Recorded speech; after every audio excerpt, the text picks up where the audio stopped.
Knoxville, 62-24. It was all Vols. It was 28-3 after the first quarter. They never looked back. They were blasting them. What was it, 45-10 at the half? Never a game. Tennessee, I lost track. I mean, what did they finish with? 500 yards rushing? I think it was more like 450, but just pounded the football. Now, Missouri, I think, is the worst rushing defense in the country, but nonetheless, Tennessee exploited that and went for 450 plus. What a day. Did you see that coming? No, not to that degree. I picked Tennessee to win the game, but not like that. And by the way, I watch your video stream of your show as well, so you guys, everyone listening, should do that also, as well as listening on the app. But no, that kind of domination, I don't think anybody saw that coming. Now, when we talked to Tyon Evans during the week last week, he started smiling when he was asked about, Missouri, and people threw out the rushing defense stats, and he's like, we're about to have some fun this weekend. And he wasn't kidding. That 92-yard touchdown, just a massive hole on the offensive line. And then you can see one of the reserve offensive linemen's guards, Ollie Lane, who's a Knoxville kid. You can see him start to sprint down the field behind the play. And then after 10, 15 yards, he's like, I'm not going to catch it. I don't know why I'm running. But he just wanted to get down there and celebrate because he was so excited because they went over his side on that big run. And it didn't matter. Small had a big run before he came out with his shoulder banged up. And then even we saw Laneith Whitehead, who's a guy with big physical running back. We've been asking, where is he? Where is D. Beckwith? We saw Whitehead, 76 carries, by far the most action he has gotten. And even a walk-on in Marcus Pierce, 11 carries, 45 yards, and a rushing touchdown. So Hendon Hooker in the run game. The passing game was efficient. They're hitting those shots down the field now with more frequency, including to Peyton.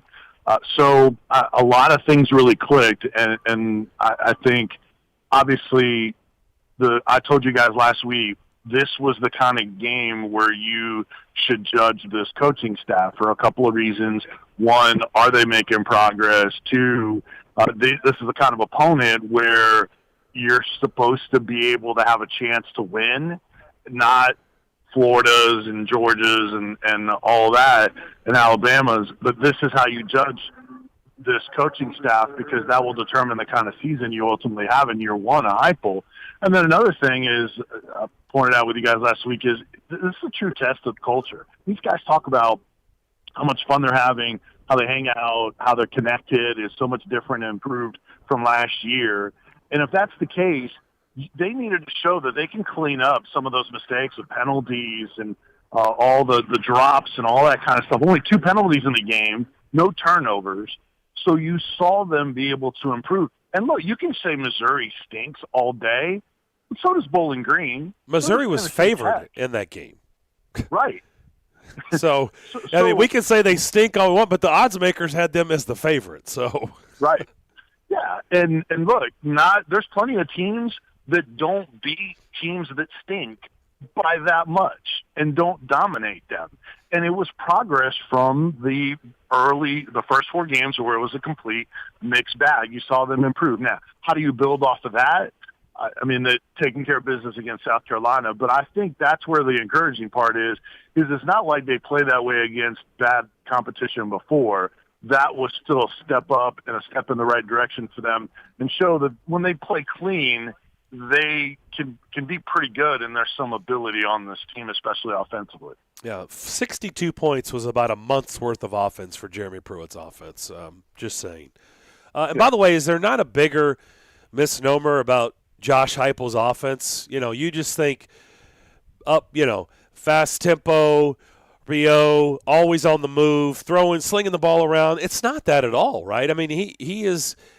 They absolutely are going to run the football. It is not about slinging the ball around the field 100%. 60 times a game.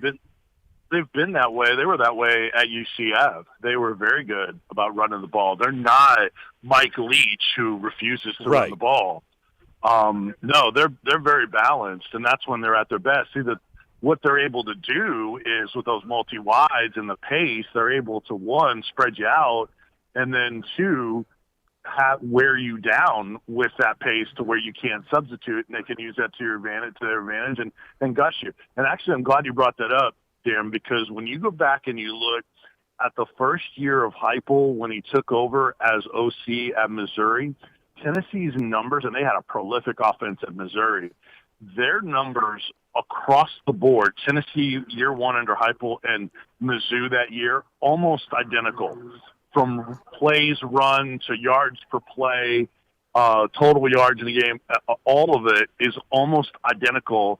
And then, they're not quite to the UCF level of numbers that they had there, but just kind of showing that, hey, he's able to make a quick impact right out of the gate early on when he runs an offense. And he's having that impact here clearly with, even though they don't have a ton of depth and they've been banged up on the offensive line, which actually makes it even more impressive, there's some ability with this group.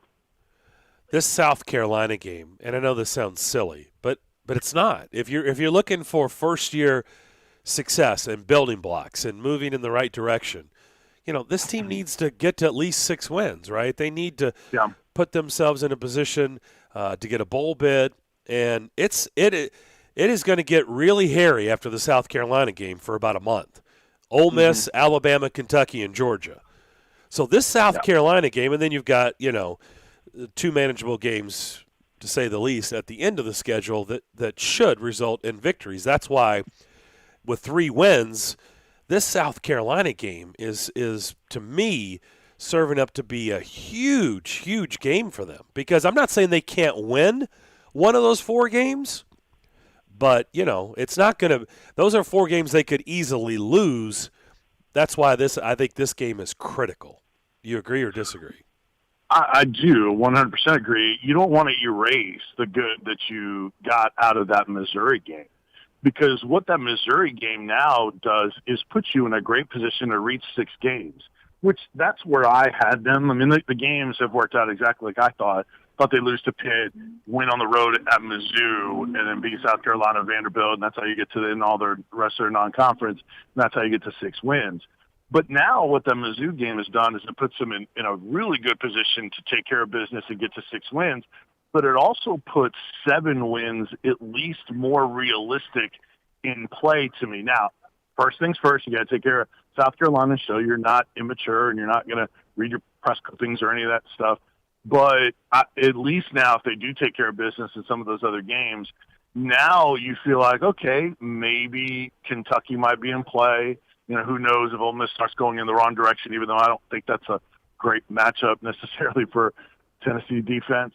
And I don't want to judge Ole Miss totally based on that Alabama game because that's Alabama and not anybody else. But at least you can have that conversation and start to say, all right, if they keep getting better, maybe get healthy, maybe Kentucky is a down game or whatever, maybe you can win that game and get to 7 wins. So to me, it wasn't a realistic conversation prior to them showing that they could win that game at Mizzou. And obviously, you got to get your dubs while you can. And another thing is you got to show maturity in taking care of business against South Carolina and keep taking steps forward and not go back to the yo-yo that they were in their first 4 games. Is Hooker solidified himself as, without a doubt, the starter for the Vols? You mean what I think, or what Josh Heupel will say? I want to know what you. I don't want coach speak. I want to know what you. I mean, is he the guy until he's not the guy? Yes, 100%. I don't think I would be surprised if he takes a stance and says Hendon's our guy for right now. He's complimented him. He talked about in the post game his poise, his command of the offense and what they're trying to do. Decision making. I mean, these are all the things that are important in Heupel's offense, more so than the elite arm strength that Joe Milton brought to the table. And on that subject, we spent a whole lot of time talking about those quarterbacks, and I was, pretty adamant that I thought it would be Joe Milton that would be the quarterback, not because I was so convinced that Joe Milton was going to have this spectacular year as Tennessee's quarterback. It was because I thought they were going to choose Joe Milton and to start the year. And guess what they did? They went with and they chose Joe Milton.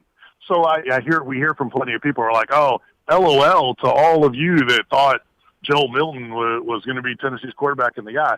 Well, the coaches picked him. and really what led to Hendon Hooker being the quarterback now and playing this well is the fact that Joe Milton got hurt on a sack and fumble. And that allowed Hendon Hooker to come in and play well. What happens if Joe Milton doesn't get hurt? When do they go to, from a performance standpoint, to Hendon Hooker, or do they? Is Joe Milton the quarterback at Missouri yesterday and you have completely different results? We'll never know. And so that's what's another different dynamic to this. But there's no way this coaching staff can trot Joe Milton out there with as well as Hendon Hooker has played. So to me, yeah, if he starts turning the ball over or regresses a ton, then yeah, they may go back to Milton. But for right now, it's unquestionably Hendon Hooker's kick. We're talking to Vince Ferrara, 99.1 The Sports Animal in Knoxville. And Vince, we had the opportunity to talk to Velus Jones Jr. at SEC Media Days. I was very impressed with him. His role was obviously going to be looking to expand this year. 7 receptions, which is the most he's had this year by far, 79 yards and a touchdown in the game against Missouri. Is he kind of right where you thought he'd be? Is he below or above? Like, where would you rate his performance right now through these first handful of games? Well, he's coming on, and part of that is his health. He had I believe, a hamstring injury earlier in camp, and so he was limited. But the last couple of games, you've seen him be healthier, and now I think you're seeing Hendon Hooker be able to make those good decisions and get him the ball quickly. Now they've had some options at receiver as well. There's other guys that are getting open and getting the football also. But they're also not having it in Missouri game. They didn't have to throw the ball a ton, but they were really good when they did. So yeah, I think with Velus, I think the 7 catches ties a career high for him as well. I think he's about where I thought. I didn't think he was the number one guy or what a lot of people call a true number one receiver, because I thought it'd be a pretty even group with Tillman. I thought Hyatt would be a factor, but he has not been a factor really at all. He's been the biggest surprise.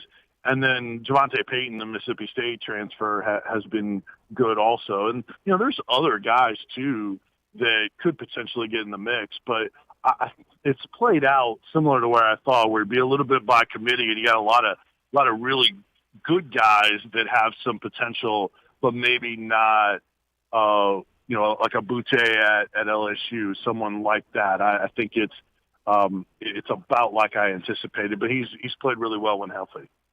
Jeremy Banks got to the quarterback for the team's only sack against Missouri, but overall with the defensive pass rush, Banks, I guess, being in that group, how would you rate it so far? Well, I think actually the pass rush, even though they're affecting the quarterback, they're not getting the numbers in terms of sacks. I think in this game, what was best for them is how they defended Tyler Beatty. And Beatty was accounting for about a third of their total offense, about 150 yards per game, rushing and receiving. I mean, he was clearly the guy. The guys admitted in the post game, the defensive guys that we talked to, and Jalen McCullough, that Beatty was their focus. And you saw a lot of guys just really recognize where he was. One time where he sprinted out of the backfield to try to make himself available in the flat. You saw one of Tennessee safeties, a true freshman, in Christian Charles, who started for Trayvon Flowers. Tennessee had 2 defensive starters, actually 3 defensive starters out in that game, and they still played that well. And Charles is a true freshman, and he immediately jumped that route, knew exactly where Mizzou tried to go with the ball. They had some other pressures, so they're not getting the edge rush from their DN/outside linebackers that they call Leos in Tyler Barron and Byron Young. Young really has not been a huge factor to this point, but they're still manufacturing some affecting of the quarterback, and some of that is those linebackers, safeties as well. And then Theo Jackson is continued to play outstanding, and he left that game also, which opened more playing time and snaps as the score for other guys. So they're very aggressive, and the biggest thing, Chase, is they know what they're doing. And that's on both sides of the ball. I mean, I can't tell you how frustrating it was to watch this team week in, week out last year, offense and defense, and you have guys not ready at the snap because they're still trying to figure out what they're supposed to do, and then maybe slow off the ball because they're trying to think, all right, what am I supposed to do here? Where am I going? And am I to take a false step to one side, and then you're out of position, and it's over. They give themselves at least a chance without an elite roster to make plays because it's more simplified for them. They can play fast, and they know what they're doing, and that is an upgrade in coaching for sure with this Tennessee team. Vince, before we let you go, you made a bold pick on Ole Miss, which we definitely noted throughout the week, and we were referring to it when we were breaking out the game. Certainly Alabama flexed their muscles, particularly in the first half, but just give me your thoughts of what you saw there. Yeah, that's what can happen with Alabama. It can really snowball on you quickly, and Ole Miss not being able to convert in a fourth down, deep in Alabama's end, and then Alabama able to convert, and then then Lane's going for it on fourth down constantly, and it's not working out for him. It stopped working out for him after he did it a couple of times. So that's the avalanche that can be Alabama. I think since I've been here in 2010 and started doing predictions, and I do a ton of them, all the SEC games and even some more, I think that's the first time thinking about it I ever picked against Alabama in any game, any setting. And I'll just go back to the way I had it after that one. But just Ole Miss just was not good enough at the line of scrimmage. It was dominant. Alabama clearly shows that when you think they don't have a running game, they do have a running game. And Nick Saban continues to make those adjustments. They'll be right there with Georgia, the two best teams. I don't think, to me, there's any doubt about it that they are the two best teams. And nobody's a finished product each week. It's a whole new week. But those are the two teams that we really know what we get from week to week, even if they're getting better. While everyone else, you're going to have some more of the up and downs. Vince, great stuff. You're right. Georgia and Alabama look awfully tough, but it was a good step forward for Tennessee. I know you're real busy today. Thanks for moving around for us. We'll talk to you again next week. All right. Sounds good. Thanks for having me, guys. Appreciate you. Vince Ferrara, sports animal, Knoxville. His weekly check-in, normally we do it at noon. We've got a lot to juggle here today. Mike Vrabel will be talking at noon. We will carry that. It'll be an important press conference as the Titans try to sift through what happened yesterday in the Meadowlands. Stay tuned. We'll come back and wrap up hour number 1 after this.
You should support Stars on Saturday, October 16th by running, walking, or you can even boogie.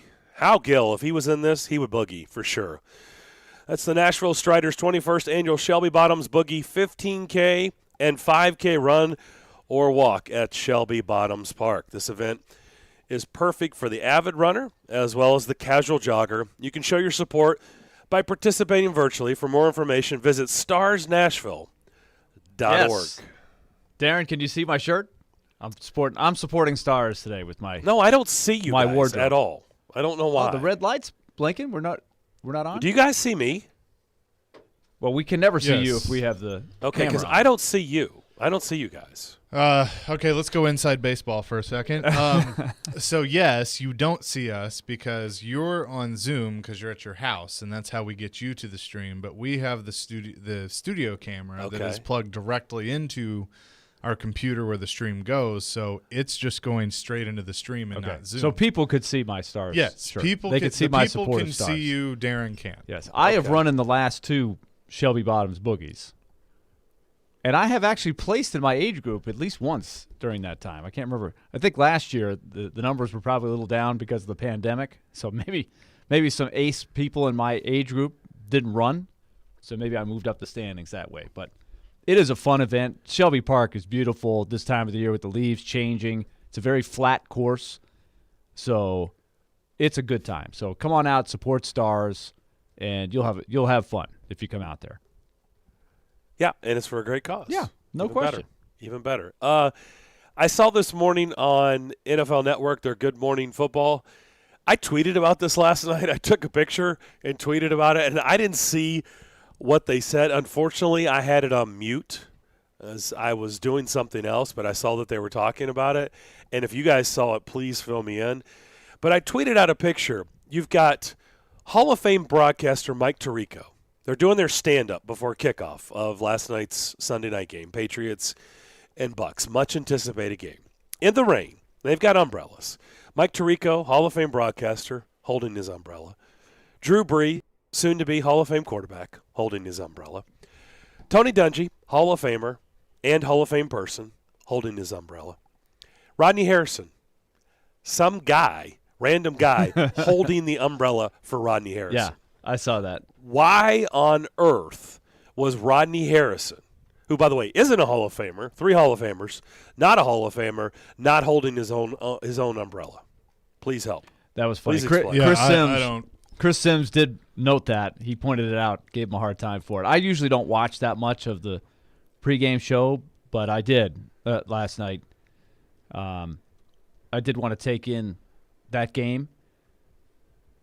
So, and I was reminded of why I really don't spend a whole lot of time watching pregame shows. It's just so much sort of minutia and stuff. I want to see. I actually wish they would have done more highlights last night. That's what I wanted to catch up on, but that's just me. But I did like how Chris Sims was ribbing Rodney Harrison a little bit. That was funny. He had the umbrella, no umbrella. Yeah, I don't know why. I really don't know why he wasn't holding his own. Now, Max but I actually was wondering the opposite, though. I was Max, wondering the where opposite. did you get that from? Because you tweeted a response. Did you get that from somewhere, or was that your theory? It was from Awful Announcing on Twitter also. Oh, hi, they guys. said you look very because good Hi, Max. Rodney Harrison it's talks because he with talks his hands. with his hands a lot, and the umbrella would be flying all over the place. Whatever. I come on. He does talk. I was wondering why didn't they just have something set up for rain? They had to know it was going to rain. Well, they did. They had a desk, and they had the desk like in the end zone, but they have to move the desk once the players are on the field and getting ready for the game. And so they had that, and it has a canopy and everything on it. I don't know why they couldn't just, like you said, set up a canopy maybe. Or set up somewhere in the stadium where they could go if it rains. Or, yeah, move them into the tunnel or, they don't have to be right there on the field. But, I mean, even like at the end of the game, Michelle Tafoya is interviewing Tom Brady and getting drenched. So, I don't know. But, yeah, it was pretty funny. He does talk with his hands, though. I mean, I will say that's true. It's not a big deal. It just was a funny visual. No, well, look, anytime you can take shots. Look, Rodney Harrison was not a very popular player, as we know. The players that played against him didn't like him.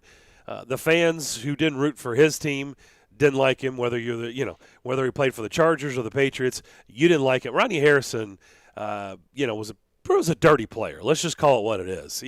I think he does a good job. I don't think he's particularly likable on there either, especially when you're next to Tony Dungy and Mike Tirico and Drew Brees. I mean, you stand out like a sore thumb. So it was probably just an opportunity to poke fun at Rodney Harrison. Sure. Because it did look really bad. It's like, really? Like, you can't hold – like, oh, Tony Dungy and Drew Brees can hold their own umbrella, but you can't hold yours? Really? Come on, man. There's a Randy Moss. Come on, man. Or is that Chris Carter? I think it's probably overblown, but it is kind of funny. Chris Sims did, to his credit, immediately bring it to everybody's attention. If there's somebody who's going to poke fun, it's going to be Chris Sims for sure. He's not going to let that go. So usually I don't get to watch as much of Football Night in America because I'm usually watching another game or I'm trying to get some stuff done before the Sunday night game. So that was really the first time that – I've seen Drew a little bit, but the first time that I saw Maria Taylor and Chris Sims, I like Chris Sims. I mean, Chris Sims has been a good addition to that, but I thought Maria did a nice job. I know usually Tirico and all of them are in studio, but I thought it was cool having them on site. So it's kind of neat having all these different teams that were everywhere. All right, we'll come back. We'll get back into the Titans debacle in New York to begin the second hour of Darren, Daunic, and Chase. That's next.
From the Game Nashville studios, it's time for Darren, Daunic, and Chase. With hosts Darren McFarland, Willie Daunic, and Chase McCabe. On Nashville's best sports talk. ESPN 102.5 The Game.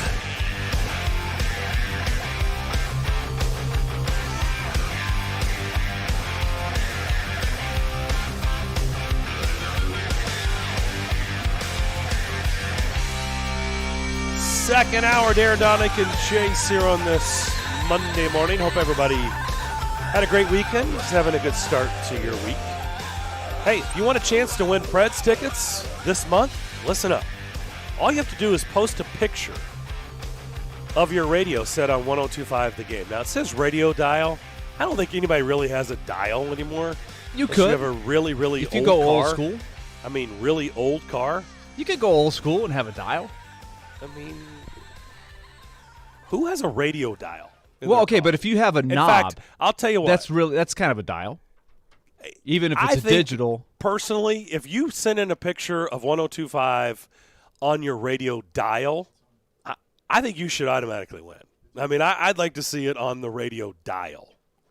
Like, when's the last time? Like, what year car do you have to have the radio dial? In other words, not a digital display. Right, not a digital display. Like, what year would you have to be in? It's a good question. I think you got to go back into the 90s, I was early 90s. 25, 30 years? True? Maybe early 90s. Not every car in the 90s, but maybe a few. You're talking still? about like actually tuning a radio dial? Like, yeah. I'm trying to think. I obviously never had a car where you had to do that. It was all digital. Right, so you and Max and My dad. Elijah, Okay, you guys know have what? never even seen a radio. No, dial. I have. My dad had an old truck that, like, he got, and I had kind of grown up with digital still, but he had an old truck, and I was like, "What the hell is this?" And he goes, "It's a radio dial." Like you actually, and it was, so you had to actually tune it and had the but see, here's the other thing. Even when the digital stuff came out in the car, we still had radios like in the house that you actually had to tune. So Yeah. That would count too, right? If you have an old school radio in your office but once or your again, house. that radio would have to be how old? I mean, 30 years old at least? No, because 25, I will 30. tell you, my son has an old school dial tune-in radio in his room that he got, so he could sit in his, so he could be in his room and listen to games. Chase, That he actually tunes in. It's not a digital thing. It's an antenna and everything like that. Did Ryan, whatever, did he make it back from Chicago, or is he still stuck? Because I want to see if we can make an executive decision if he's not here. Yeah, he's did he here. Come back from so he came. I figured with Cincinnati beating Notre Dame and he was there that maybe he might just disappear for like a week. So he is back. Okay. Yeah. Okay, then I'll just ask you: can we that would be cool? Like somebody should be able to win if they can show a picture of a radio dial on 102.5, shouldn't you automatically win Preds tickets? I mean, we can take it under advisement. Or I at think least, that would be cool. At least, yeah. I mean, I mean, think, people have old cars, so I mean, you know, I'm sure our listeners, there's somebody driving around in an old, Ford or Chevy with a dial. Yeah.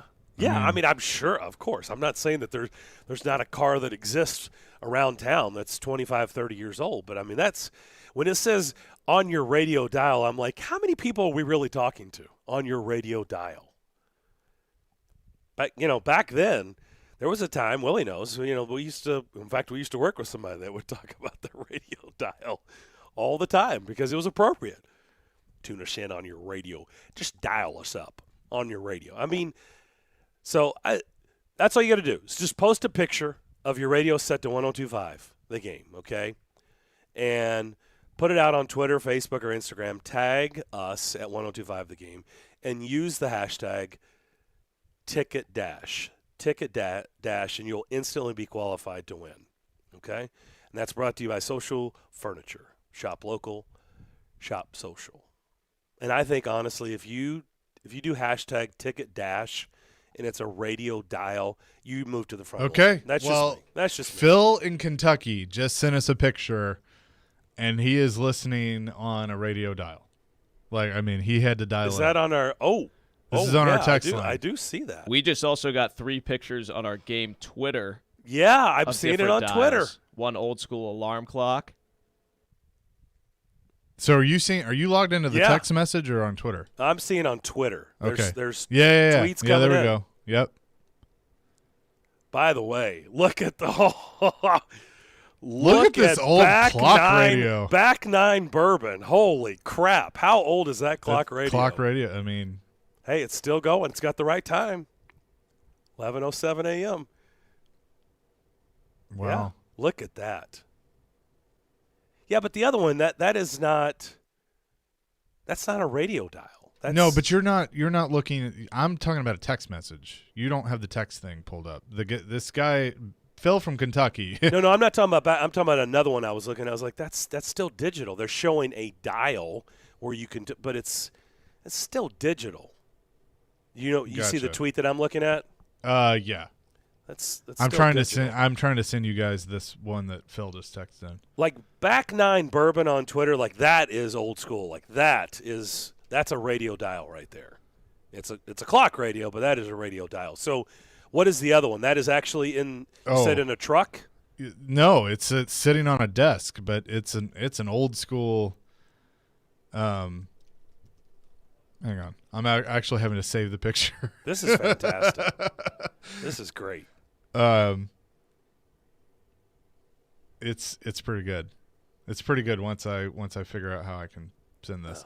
I want to see it. I love this. I'm just trying to think of, other than like a clock radio, or I had like a Sony. Well, okay, you know what? I was going through stuff at my dad's, and I actually found either mine or his an old Sony Walkman that you actually had to tune. Oh yeah, we all had that. Yeah. Once again, give me the time frame on that Sony Walkman. Probably 30.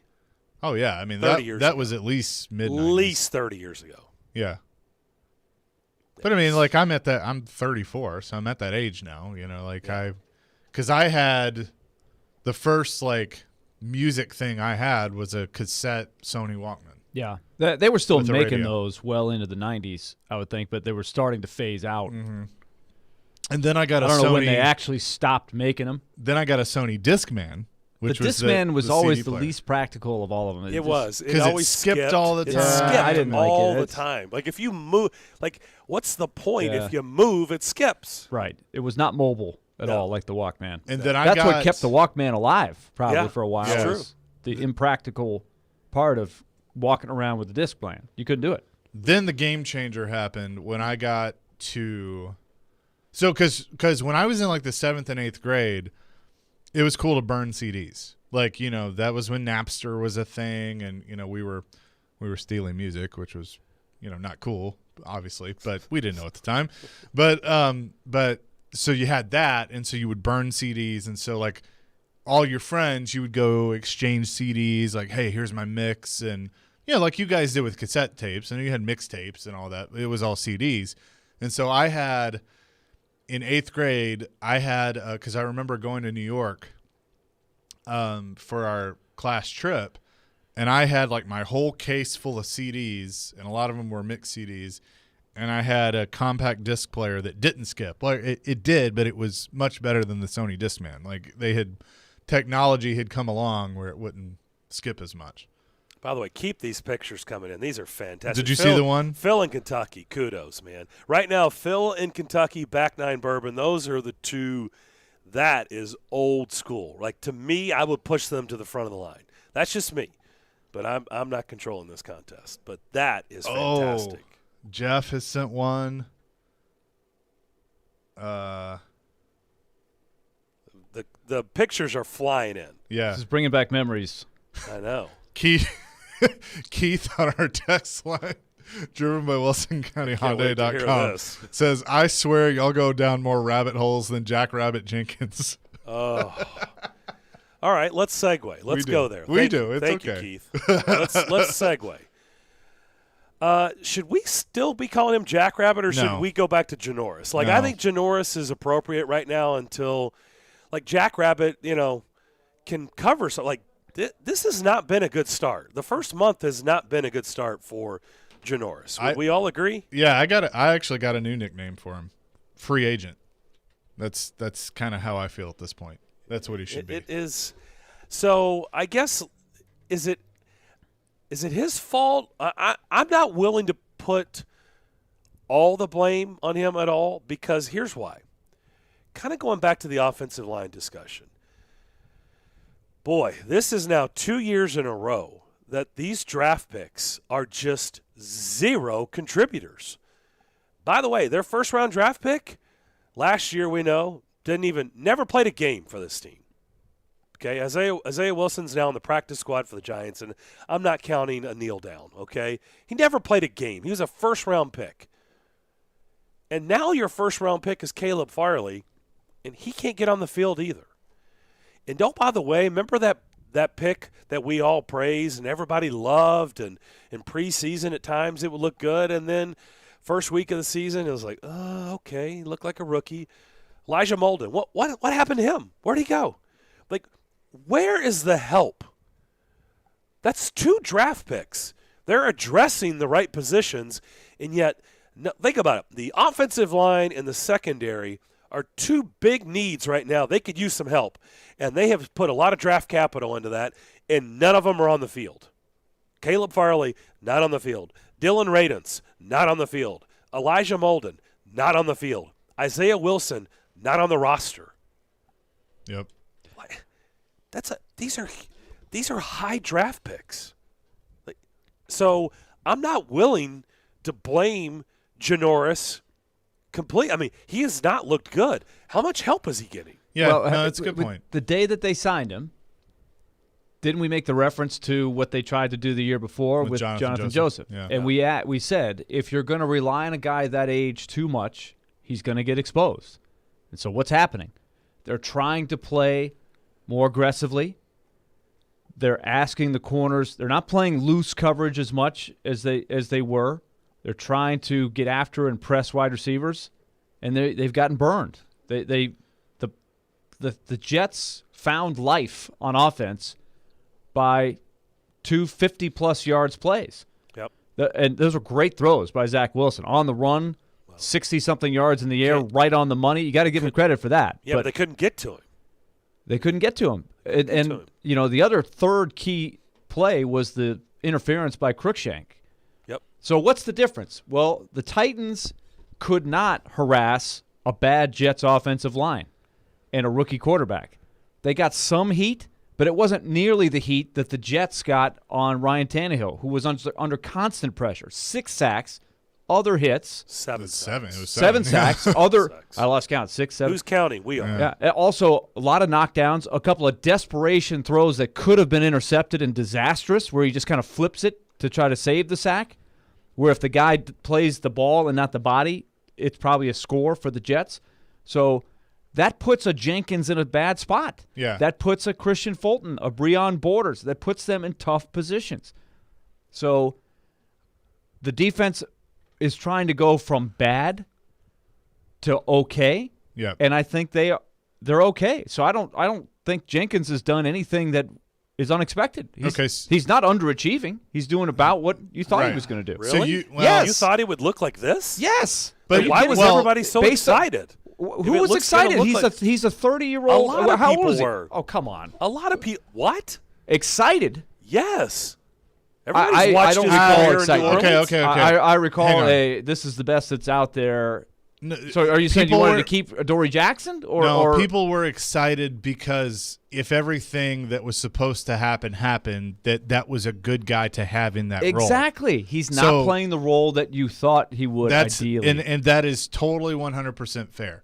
He's been forced into a position he doesn't need to be in, just like Jonathan Joseph was. Like, he shouldn't be the top corner on this team, and he's having to be because of everything that we've pointed out with injuries and Caleb Farley, the first-round pick not being able to play. And, and listen, I've said it, I knew that when they drafted Caleb Farley that it was going to be a process and they were going to have to go through it, but that's also why I wasn't on board with drafting him. There were other names out there that I wanted to see this team take. I wanted them to address pass rush or wide receiver or another need that could help you right away, because this team with free agents and with draft picks, has gotten into this, the going through drafting or signing people that are hurt and going through a process of getting them back, and it's not helping the team right now. And this team needs to be in a win right now mode. And I know that there are some people, I want to address something, because I've seen it on Twitter and texting and everything of it's just one game. They lost one game. Number one, they lost to the Jets. The Jets suck. Okay, It counts as no, it doesn't count, but it feels like 2 losses. Yeah, right. And they're 2-2. And if you take all 4 games to start the season, everything that we're discussing right now has been there through all 4 games. It just you feel better and you kind of forget about it when they win. But all of these issues that we're addressing have been there since the beginning, and that's the problem. And that's the scary part of just, can you get – I mean, you knew Julio Jones, and I was all for the Julio Jones trade. But you knew what you were getting there. He's 32 years old. He's battled some injuries. The hamstring, there we go. He was out. A.J. Brown, he's been through some stuff. He's out again.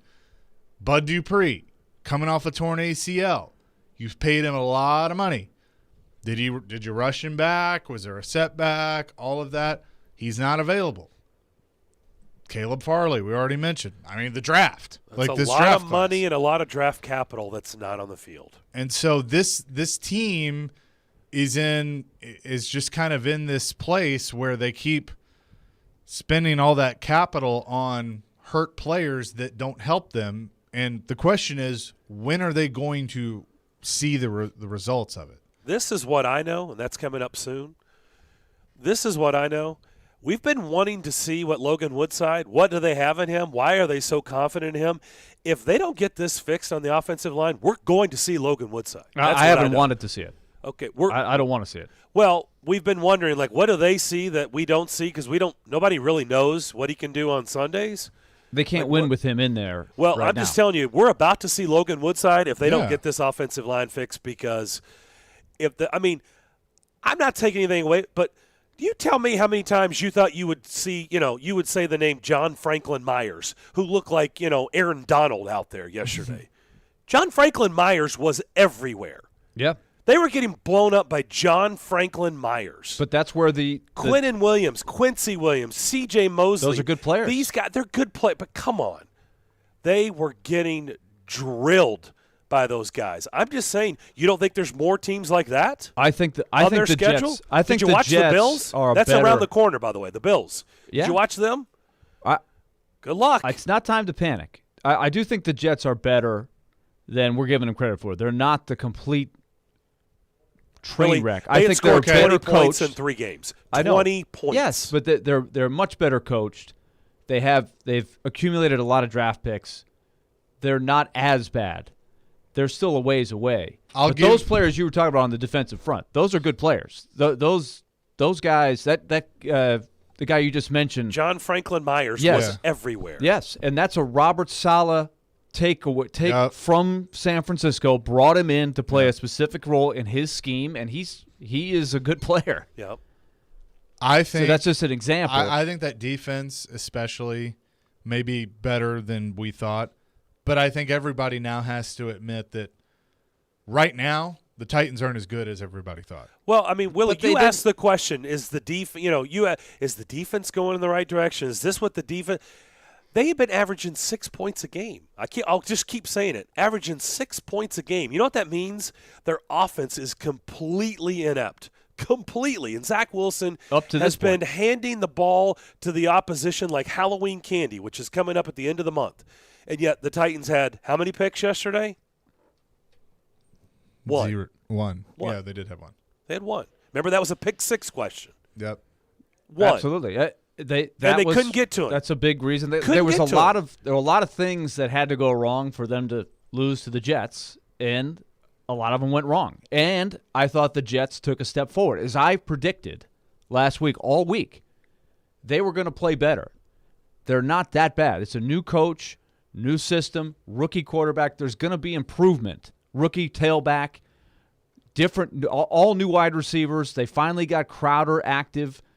It was going to take some time to gel. They took a step forward, And unfortunately, the Titans, they sort of had them struggling the way they had been struggling, and there was doubt creeping in. And then all of a sudden, they gave them life with a couple of mistakes. The deep throws were killers. That's a theme that they've got to try to get under. These big chunks where they're giving up big plays, that is hurting them in a big, big way. And then all of a sudden, by the end of the game, Zach Wilson doesn't look like a rookie. He looks like a confident, talented guy, gave him confidence. which he is. He's got a rocket of an arm. Now, he missed some throws. If he just hits Corey Davis on the one, they don't even get to overtime. And in the overtime, he missed a wide-open guy in the flat that would have ended the game right there where they don't even get a chance to tie the game. No, he had Corey Davis wide open to keep the drive alive with 2 minutes to go. And then right. Titans No, never they're get talking the ball about two back. different – yeah, there's a couple different throws where they're lucky that he just missed, but he also made some extremely difficult and accurate throws down the field. Corey Davis looked good yesterday. Corey Davis is a good player. We know Corey Davis is a good player. He is, but the Jets are going to get better. They can't get worse. They're going to get better. Here's the other thing that I want to say, because I've been one on this show that I've praised John Robinson for the depth picks and for getting, whether it's a free agent or an undrafted free agent or draft picks or whatever, that they find these guys that are more towards roster spot number 53 than they are number 1. They got to get better. Because your guy, Nick Westbrook-Akina, I was like, hey, Chester Rogers, those guys, you're going to really see them show out. And they didn't. I mean, McNichols was the one that we really, really talked about. And I'd love to have more of an in-depth conversation on where we're at on Tannehill, too. Because I know that I think he's been great based on the heat. It's Scotch tape. He's lost his 2 weapons on the outside. Ferkser hasn't been there. I think he's done a tremendous job hanging in there based on all the adversity. Let's do it on the other side. I'd love to have that conversation. Why don't you tell us about Lee Company? Well, why don't I tell you about Lee Company? Lee Company, of course, they are known for so many great things in our area as far as the services they provide. What's their bread and butter? Air conditioning and heating units. They absolutely can help you with all of that stuff. 567-1000 is the phone number to call for Lee Company. Remember, here's the message that I always love to preach, and I've been doing it for years now. Lee Company services our home over on the east side that we've now been in for 21 years. It's an older house, so you're going to have heating and cooling issues. So that's why we're on the home maintenance plan with Lee Company. You pay a very small monthly fee. For us, I think it's $12 a month. It starts at as low as $8, $9 a month. And you get yearly annual checkups for not only your heating and cooling, but also your electric and plumbing systems. And so they'll come out and they'll take a look at it every year to make sure everything is looking good. And if they recommend some repairs, some upgrades, then you get discounts on those repairs if you're part of that home maintenance plan. That's why it's important to check that out from Lee Company. Go to leecompany.com, find out all of the great things that they have for you. General maintenance, home improvement, renovation, they do it all. LeeCompany.com is the website. Once again, the phone number, 615-567-1000. The weather's going to get a little colder. Get that heating unit checked and ask about the home maintenance plan from Lee Company.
Well, thank you, John. Appreciate it, Coach.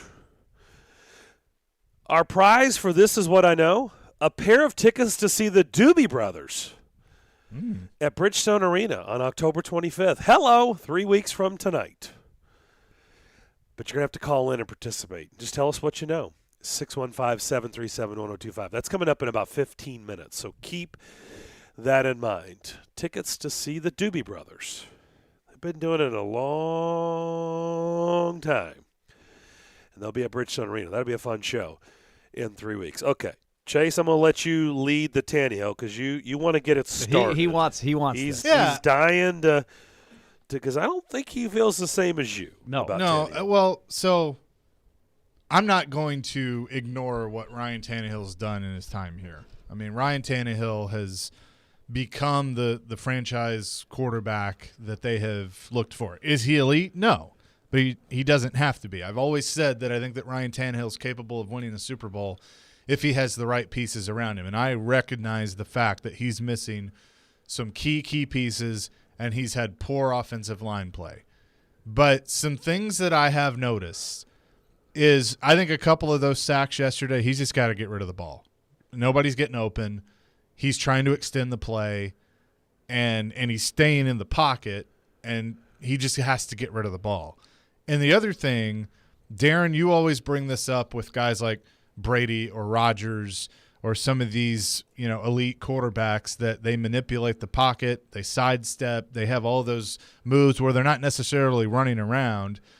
And we know Tannehill can use his legs and make plays with his legs. I think sometimes he just needs to simplify it. Like I saw Mac Jones last night, and they highlighted it on NBC of he's already learning how to manipulate the pocket. Well, and he's move getting to one rid side of the or the ball other. very fast. Right. But that offensive you line have to have a isn't great. pocket to They made a manipulate the point. pocket. They No. have no pocket. No, Did you see they were timing Mac Jones, and they showed how quick Tom Brady gets rid of the ball. Mac Jones is right there with him. He's getting rid of the ball. Mac Jones looks like a quick. player. There's no question. He does. I mean, Brady was complimentary of him. But my thing on Tannehill, I'm not giving the O-line a pass. I don't want anybody to think that I'm trying to blame Tannehill and give them a pass. They have been abysmal with him, and especially yesterday. But I just feel like he's not the same. There's just something off about and it could be all those things and going back to my original point of he has to have the right pieces around him and he just doesn't have the right pieces around him.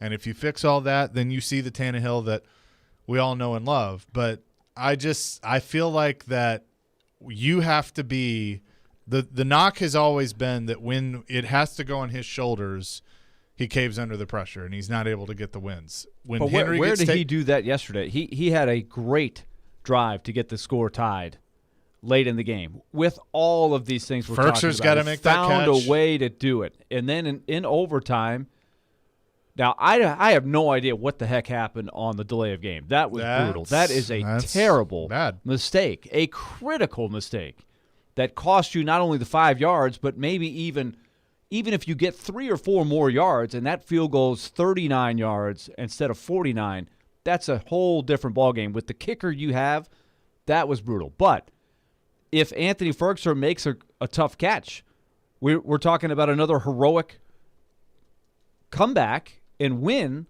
where Tannehill gets it done with all of these problems. I believe that Tannehill is exactly the same quarterback he's been for the last 2 years. His offensive line play, when it comes to pass blocking, has been awful. It's not just been, hey, it's kind of shaky and he's holding the ball. No. They are getting blown away on the edges. They're also, when a guy's got a push like Quinnen Williams, the front of the pocket collapses. I don't know where he's supposed to go, honestly. He is throwing with a huge crowd of people around him. He's also throwing to guys who can't get down the field. They don't have a deep threat to keep the defense honest. And A.J. Brown hasn't been himself the whole year. He's been a non-factor, really, this season. And Julio Jones has been a well-documented thing. He's not what they hope he would be yet. So you put all that together, I don't know what you expect him to do. You're missing a big one. What's happening is they are leaning on the best weapon in football, and Derrick Henry is carrying the team. and that is going to pay. They're going to pay the price for that down the road if they can't get Jones and Brown and the protection set up, because you just can't keep going to that well too often. Let me just say this, and let me just tell me if you guys agree or disagree. I thought this throughout the course of the game yesterday, and it's just a gut feeling of mine. He's been so effective. Ryan Tannehill, when he uses his legs, man, he's really good. And he got asked a ton of times last week about running. And, he even made a point to say, gosh, can we get off this question about me running? My wife loves when I run. It was about, learning the slide and learning when to get down. Like, he got asked that a bunch. I think it played a factor in yesterday. He didn't seem like he was interested in running yesterday. Yeah. And I feel like the questions last week had him going, I'm just going to show him I can stay in the pocket and I can pass. Well, and Vrabel was mad at him about not sliding and all that stuff. I also feel like it played a factor. All those questions and what the head coach said about it, all that dialogue about him running and not being able to get down slide, he's going to get hurt. I think it played a factor yesterday because he did not look interested at all in taking off, and that's a huge weapon for him. It's an interesting theory. I didn't see too many chances. There was one in particular that I thought he could have run, and he threw against the grain and tried to hit Ferkser. That's the only time that I saw that I can remember. Just as you say that, Darren, I think that there was also sort of a collective. If you rush on the edges, you're going to get pressure because Lewan is struggling and Quesenberry is struggling. And if you can keep him in the pocket and not let him get out, that's a big thing. I thought he was sort of had a moat around him and he had nowhere to go on a lot of those throws. They had to throw it 49 times. They had the ball for over 40 minutes. So let's not act like the offense didn't do anything. But what is happening is they're not getting a lot of cheapies. They're really having to work hard and go 10 yards at a time. If you notice, there was a lot of Henry for 2, Henry for 4. It's 3rd and 3. You pick it up with McNichols, or you hit a tight end for 5 or 6 yards. There was a lot of passes like that, and so it doesn't give you much margin for error. So I think the Jets, by design, were thinking, let's just not give up the big one. We got issues in the secondary. Nobody really scares us in this receiving core. So let's make them work the field, and let's see what we can do about Henry. It was a pretty good game plan, I thought, by the Jets. That's why it's so important to have Jones and Brown. And Brown's right. It's huge what's missing on that offense. I'll give the Jets credit, but see, that leads me to the other part of this. And this isn't on Tannehill, but it just shows you, again, the right pieces. He's missing Arthur Smith. I mean, he and Arthur Smith together it was a great combination. Arthur Smith and Mariota, it wasn't clicking, it wasn't working. True. You put Tannehill with Arthur Smith is a head coach now. Okay, it's a good theory. Let me throw it back to you though. Let's say Arthur Smith has the same issue. No Brown, no Jones. Offensive line the way it is. Are you saying it would be way better? I'm not sure. I think they win yesterday. I think they do. They have enough. Now, I can't, Arthur Smith Let me ask you something, Willie. Do you think the coaching was good yesterday? The coaching? Yeah. Well, I think we pointed out huge mistakes. The delay of game in overtime is a killer. Is that coaching? They break the huddle with about 14 seconds. They get up to the line. What happened? Ryan Tannehill's calling for the ball with 3 seconds left on the play clock. He lifts his leg. Then he starts clapping. Why didn't Ben Jones snap the ball? I don't think that's coaching. What's going on? Well, and here's what I don't know. When did Daunic call in the play?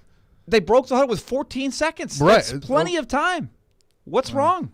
I'm just going to disagree. Okay. I don't think the coaching was very good yesterday. Well, give me more examples. Well, we just told you Derrick Henry. I'm with you. Down that 3rd and 1. Derrick Henry less than a yard. Yes, 3rd and 1, shotgun early in the game. The red zone, that's definitely where there's a regression, where they had a chance. If they score, let's say they score 2 touchdowns in a field goal instead of 3 field goals. The game is over. Then they win the game. It's probably a different game. No, they do. They win the game. 3 field goals and keeping a team alive is a big part of why they lost. 3 field goals in the red zone. You kept the Jets in it. I would give Downing at this point, based on all that's been thrown at him, I would give him a B-. Oh, I think there's been a drop. Your grading system. I wish you were one of my teachers. No kidding. I wish you were my chemistry teacher. Okay, but I'm trying to be fair. The guy was given keys to a car that had A.J. Brown on one side and Julio Jones on the other. He hasn't had those guys. Well, Arthur Smith didn't have Arthur those keys. Smith didn't have that. Arthur Smith. But he had Corey Davis, who's pretty good. Arthur Smith made Khalif Raymond look good. He had A.J. Brown. He had A.J. Brown as one of the better wide receivers in the game. A.J. Brown has been compromised health-wise. Don't you think Arthur Smith maybe did stuff to help the protection that maybe is not getting done this year? Yeah, I think he adapted. I think he had a game plan going in, and then as the game played out, he changed that plan. Do you know how many and I don't think Daunic does a good job of doing what that. What quarterback has been sacked the most in the NFL this year? Yes, I know that. It's Ryan Tannehill. Yes. Tannehill has been sacked the most of any quarterback in the league. And you don't think that there's no way that could be a coincidence that Arthur Smith is gone and Todd Downing's the OC and that plays a factor in that a little bit? Are you you're just going to blame the offensive line and you're not going to blame the OC? I think they are getting physically overwhelmed. So the coaches can't do anything to help the players? They have tried. With the protection? They're trying. They're keeping tight ends in. I think he's doing some things to try to help. We're just going to have to agree to disagree because a B-, there's no way. Well, they're 2-2. They're not 0-4, and they have put up a lot of points. Derrick Henry's on pace for 2,100 yards. Well, guess what? They put up a lot of points with Arthur Smith last year, too. Right. Arthur Smith is an A. And I'm saying Todd Downing so far is a B-. I'd probably be more in the C- range. C- for a team that's 2-2 with a pretty tough schedule so far. If they were 2-2 going, if I had told you they'd be 2-2 after 4 weeks, I don't know if that's not a C- or D. Well, I'm telling you, and I'll just keep saying it. He's been sacked the most of any quarterback in the league through 4 weeks, and if this continues, we're going to get to see Logan Woodside on Sunday. So just get ready for that because it's coming. If they don't figure this out, and this is what it's going to be the rest of the way, and yes, the OC does take some responsibility for it. It's not just the offensive line. If they're going to keep getting to Tannehill like they're doing, and they're going to keep blowing up the offensive line, we're going to see Logan Woodside, and we're going to find out why they love him so much because we're going to find out what he's like on Sundays. Look, you can mark my word. There were times where the Jets showed blitz like they were going to bring about 6 guys. They bring 4, and the guy just blows by Quesenberry or blows by Lewan. I don't know what you've got to be able to block somebody. They're getting physically blown away with their pass protection. There's only so many times you can keep the extra tight end. You can't keep guys in all the time. You got to send somebody out for a pass somewhere in here. Right. It's got to get better. We've got Mike Vrabel coming up at the top of the hour. We've got This Is What I Know next to close out this hour, but first you're going to tell us about Loan Pronto. Yes, let me tell you about Loan Pronto. Loan Pronto has the great deals going right now. The fall is here. The calendar just turned to October. Maybe you've got some really good ideas you want for Christmas, for the holiday season. But you need a little bit of cash. Well, here's one way you can get something. Maybe you got a home renovation project you want to do. Maybe you got some bills you need to pay. You need to set your budget. Here is what I got for you. Loan Pronto has the zero-cost refi. Take out a home equity loan, thanks to our friends at Loan Pronto, because in about 14 days you can have this done. An all-digital process that allows you to take advantage of your home's value right now, plus the low mortgage rates. So you can get tens of thousands of dollars out, take advantage of your home's value, and then have that cash available for your needs right now. Here's how you do it. Call Loan Pronto at 615-499-5780. That's 615-499-5780. Or go to loanpronto.com. Ask them about that zero-cost refi. They'll pay the closing costs, and it's an all-digital process now. It's streamlined. It's a lot less paperwork, a lot less clutter. And in about 14 days, you'll have what you need. So, loanpronto.com, 615-499-5780. Address those needs and get that budget straight. Equal housing lender. NMLS 1661781. Subject to lender approval. Not all loans eligible for zero-cost option.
Some things you just know. I have to know. Do you think everybody knows? When you know, you just know. It's time to set the record straight. Join the fun on This Is What I Know with Darren, Daunic, and Chase. We do want to know what you know. It's that simple. 615-737-1025. That's our phone line, driven by Wilson County Hyundai.com. Tell us what you know. The best caller is going to win a pair of tickets to see the Doobie Brothers at Bridgestone Arena on October 25th. That's 3 weeks from today. So keep that in mind. 615-737-1025. So we've already had so much discussion about the offensive line. I've already said mine. So there's no reason to keep repeating it. I've said it basically. Didn't mean to steal your thunder there. Nah, that's fine. That's fine. That's fine. Taylor One is not going to be on this team next year. And if this offensive line play continues, we're going to see Logan Woodside. That's what I know. So who else wants to go? I will go. This is what I know. I admire. There was a recent piece in The Athletic that chronicled fans that went to a game in Baltimore, played between the Orioles, and I can't remember who they were playing. They were playing another team that is completely woefully out of it. And they were asking the fans, why are you here? They had some really great feedback, just the diehard fans that go to games that absolutely mean nothing, two teams going nowhere. Like, why would you go? And so this is what I know. I admire each and every Vanderbilt fan that went to the game on Saturday night in a driving rain between two teams that are really struggling. It was a very entertaining game. Both teams tried to win it, then tried to lose it. Vanderbilt wins on a last-second field goal. But I am reminded, and I thought about this when I was going to watch Vanderbilt play Georgia, where I knew going in, this was probably going to get pretty ugly. And it got ugly within 8 minutes. I always say to anybody that says, Vanderbilt, football, I was like, listen, you got to admire the people that do go. You got to admire that. It's not easy to be a Vanderbilt football fan. So I just want to salute the ones that did stay there all the way through and saw the kick go through the uprights after an absolute crazy back and forth comedy of errors at times, wacky plays. It ain't easy being a Vanderbilt fan. So you're going to get mocked. You're going to get made fun of. Your team stinks. You shouldn't be in the league. You take all of it. Take the good. So a salute to the diehard Doors fans. I was not one of them. I was at Bridgestone Arena watching the Predators, but I was following the game. And I was looking out in the stands. I was like, some people sat through that whole thing and watched to the very end. I give them credit. It's good. It is something it being a easy, All right, Chase, do you have one, or Yeah. are we moving on? Okay, go ahead. I do. We got loaded lines. We got to get moving. Vrabel's talking here soon, so We'll go to the phones then. well, no, go. This is what I know. The Cowboys are 3-1 in the NFC East. They are 4th in yards per game, and they're looking pretty darn good right now. So there you go. It was a good win yesterday. Carolina's just not the same without McCaffrey, but they fought. Yeah, Darnold's looking okay. Darnold looks good. I think that's Darnold working. looks good. He does. I think you can say that right now it's Matt Rule. And it was the Jets, right? That's what it feels like, because Darnold looks pretty darn good, but we'll see. All right, let's go to Kenny the Mailman. What do you know? Fellas, this is what I know. Have we ever had a scientific medical discovery announced on this show? Probably not. Probably not. Get ready. I am so excited to announce this. They had a press conference this morning at the Vanderbilt Medical Engineering Department, and pending FDA approval, they have come up with the cranium collision bag for coaches. They're going to deploy it for Coach Lee as tiny little bags that come out of your headset if a player gets within a foot of you. Did y'all notice that he got headbutted by a player Saturday night? Yes, he did. With just a few minutes to go, and I was scared there was a concussion there that could have delayed some of the decisions made. So Vandy got into action. They came up with this special invention, the cranium collision bags for coaches. They're pretty smart over there. At your sporting goods store next year. All Y'all right. have a great day. We'll have to Thank ask you, Coach Kenny. Lee about that one. And also the guy with the flag who ran through the end zone during the awesome. extra point. That was awesome. That was just fantastic. Curtis, you're up next. What do you know? This is what I know. So I am a huge Tampa Bay fan. I used to call in and talk to y'all all the time back when we had Jameis Winston. Oh, yes. Then I leave Tennessee, we get Tom Brady, and we win a Super Bowl. Then I come back to Tennessee, and we are losing corners every 5 seconds. We literally lost a corner while I was on hold. That's how bad it is. So this is what I know. As the 1994 Pee Wee Defensive MVP, I am coming out of retirement to help my Bucks hold it down until our corners come back. All right. Yeah, that They was need you, what I man. know. Give them a call. It was a win, I know. but it was a loss because it came with a price last night. Yeah, our corner and one of our star safeties. Yeah. If it wasn't for Tom Brady, we might be 0-4 right now. Yep. All All right. right, well, Thank y'all you, have Curtis. a wonderful day. All right. It's a good game. Was. It's a battle. Let's go to Vincent out in Dixon. Vincent, what do you know? And I truly don't know how you fix it. I don't know if it's a coach thing, a player thing, or what. But the Titans just seem to always play to their level of competition, good or bad. And as a very wise man once said, and I believe it was one Axl Rose in the song Welcome to the Jungle, you can have anything you want, but you better not take it from me. And guess what? The Jets took it from you. That sorry, pathetic team took it from you. And those are wiser words have never been spoken, and the Titans let them take it from them. That's it. Thank you, Vincent. Thank you for quoting Axl Rose and Yeah. Guns N' Roses. You're always going to get a thumbs up from Darren if you're going to I mean, quote Axl Rose. this has been a different – this is what I know, but I like it. I like it a lot. This is good. All right, let's go to Eric. Eric, what do you know? This is what I know. Now, I would have never said this at any time before the season started or any time during the season. If I'd made this statement, people would have said I'm crazy, and they would have literally wanted to bet me about making this statement. But right now, we can honestly say the Dallas Cowboys are a better football team than the Tennessee Titans, and the AFC South is probably the worst division in football. That is what I know. Oh, Chase, your thoughts? I don't think Eric's wrong. No way. You agree with him? Well, of course I do, but especially more so about the AFC South part than the Cowboys part. I mean, the Cowboys are showing – I mean, the Cowboys are running away with that division right now. If they keep playing the way they are, and I know the schedule's going to get tougher, but there you go. Yeah. Max is waving me, so I'm going to quit talking. All right. Mike Vrabel to begin the third hour. That's next.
Third hour, Darren, Daunic, and Chase. Our show presented by Creation CBD. Creation CBD products curated for life. Mike Vrabel, Titans head coach, is set to speak here shortly after the 27-24 overtime loss yesterday in New York to now even up their record at 2 up and 2 down. Next up on the docket be winless Jacksonville. Do they dare go 2 weeks in a row against winless teams and give them their first win of the season? I don't know. Urban Meyer wasn't talking about the Titans today. He was talking about the controversial video over the weekend today at his press conference, which is interesting. If you haven't seen it, I don't know how. I guess you haven't been on social media because it was everywhere over the weekend. And it wasn't his wife that was in the picture or in the video. Nope. Old Herb. What happened to a better guy? My guess is he's going to start talking about his heart again. Oh, medical probably. conditions. You know that something he's going to have some excuse. In all seriousness, though, the Jags did look pretty good. I mean, they do seem like they're getting better. I mean, they had every opportunity to beat Cincinnati on that Thursday night game. With Bengals all that's happened, it good. certainly doesn't look like a gimme coming up on Sunday. Nope. I think that this is and look, it's been well documented over the years. They rarely go with sweeps of the Jags. Even in really, really bad Jags years, they have found a way to split the season series with the Titans. We know that. We've talked about it a bunch over the years. So what's the early line? Have we seen? 3 is the last one I saw. Titans favored by 3? Yep. All right, so let's head over to the Let's head over to the Titans facility. Let's hear from the head coach, Mike Vrabel. Quarterback sacks. Well, again, there's 3 processes, to a pass game. It's about getting open. It's about recognizing man and zone, running the correct route. It's about protection, holding up, and it's about the quarterback getting rid of the football and getting it to somebody quickly. And I would say all 3 of those. When the protection, when the quarterback starts to get hit, then he wants to start to get rid of the ball sooner. And then maybe guys aren't open as quickly. And so it's just this process. And we need everybody to come together like we do when we have successful plays. You see that there's protection or there's guys blocking and, we're able to gain yards in a run game or we're able to get it going on a screen that gets it started and there's extra effort blocks down the field. So hopefully we can tie that all into the pass game and not get our quarterback hit and be able to make some plays there. Especially on the right side, this may go to what you just said, but was it more just kind of losing some battles on that right side in terms of the pass rush, or were they doing a lot of stunts and games, that kind of stuff? Well, that's all part of it. I mean, they brought pressure. We got to do a better job picking up pressure when somebody drops out and somebody else comes. Staying inside, things we're always going to teach, and being firm in the middle of the pocket and trying to get some certain width to it so that the quarterback can operate. And those are all things that we got to improve on.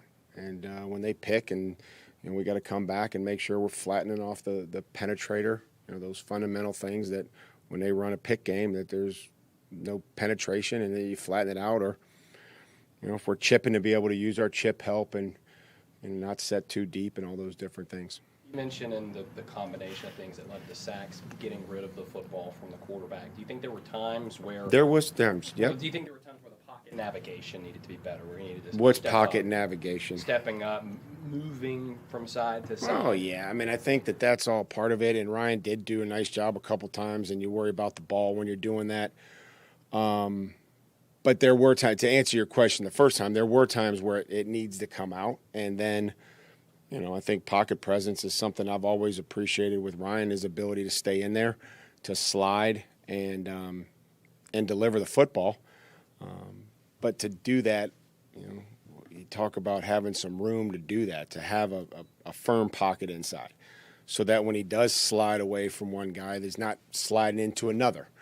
And it all goes hand in hand. And everybody, when we don't convert, we give up a sack on third down, it's about everybody. It's about knowing where the sticks are, running great routes, being open, and having the protection hold up. 60-plus minutes doing everything you can to win. How odd a decision is it to say we're going to send the field goal kicker out here and try and tie this game in the last minute of overtime?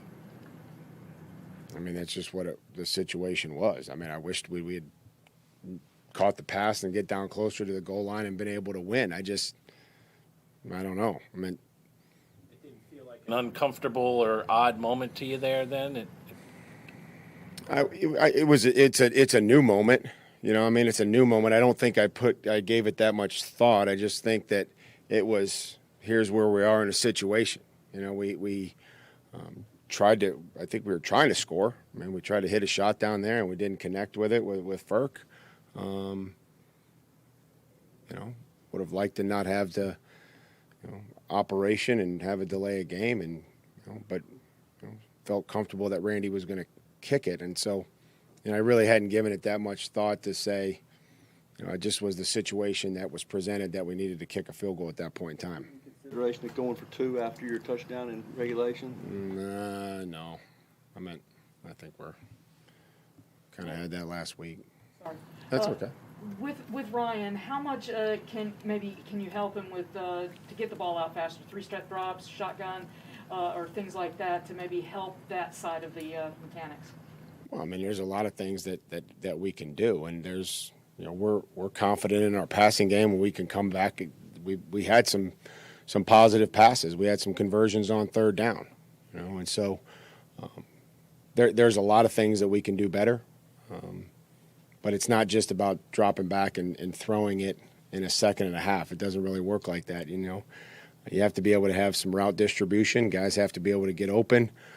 There's a timing mechanism to it, and then we have to protect better. So it's not just about catching it and raising up and throwing and thinking that somebody's going to be open for a positive gain.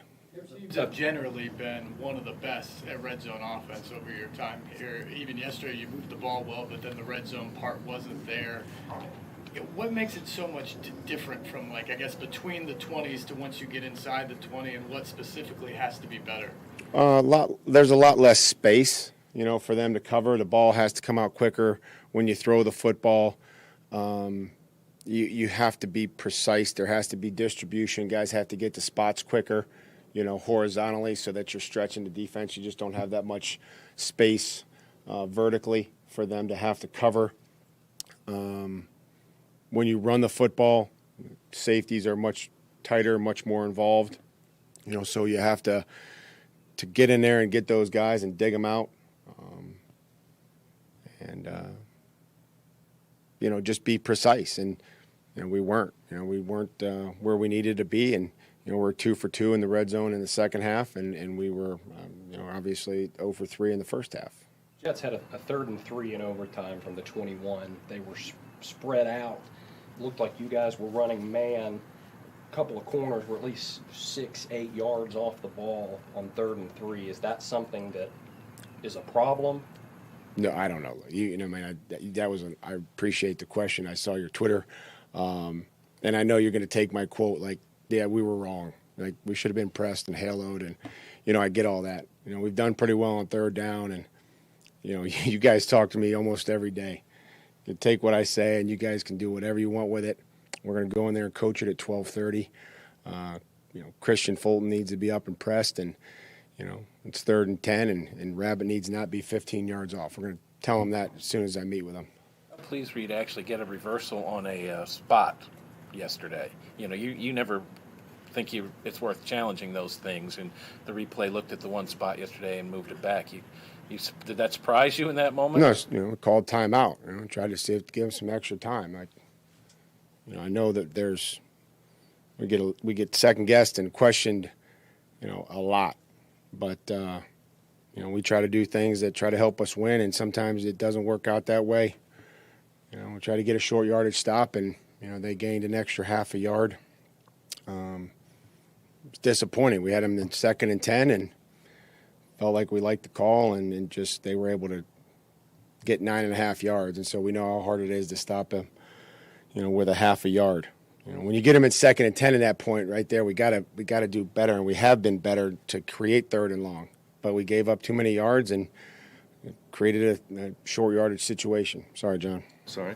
The X plays that you mentioned, I know you guys in general have wanted to be more aggressive in terms of coverage this year. I wonder if is that potentially, a downside, in trying to. Well, you'd have to tell, where the penalty on Dane was standing there. He was the post safety, and he's got to play the ball. And the one that Corey caught by Breon was, I don't know, as close as you possibly could be to him, I guess. And then Rabbit looked back, and the guy gained separation on him. So, missed a tackle on Corey in man coverage. When you play zone, you got to have vision and break and go get the football. When you play man, you got to keep your eyes on your man and you got to tackle. And we've got to continue to change up and to calls and mix them and let them complement each other so that when we do play zone, we're disguising and that we can see in vision and, let those things work for us and then playing man and try to affect the quarterback. And when we did, he was running around and, give him credit. They threw the ball, and one of our better players who's playing really well, Harold, had a couple shots at him, and, give Zach, credit, for getting out of there. And unfortunately we weren't able to get him on the ground. Back to the conversation about the cushion, one of the things that you have said before is that against bunch sets, you can't press all three, you'll get picked. But is there a line where you are too far off and giving it too much space simply because they're in that look? On the stacked one or the three guys? Trips. I don't know which one you're referencing. Usually somebody's up. Well, somebody usually up, and then two guys are comboing, and that would just be comboing at the sticks and trying to make sure that we're not too loose there, but we're not getting not picking ourselves either. Knowing where your leverage is, knowing where your help is. And if you get beat where your help is, well, then we need better help. And if you get beat across your leverage, then, that's your own fault. How did you evaluate how your receivers did yesterday? Nobody did well enough. Head coach, assistant coaches, quarterback, we've been through this before. When you lose, we all have to do more. We all have to be better. I'm confident that we will. And so we'll see who we have this week. We'll see who's available this week and get them ready to go on the road to play a division team. You mentioned Harold in the pass rush. He was very active, but you only had one sack. What can you do to affect the quarterback a little bit more than you did yesterday?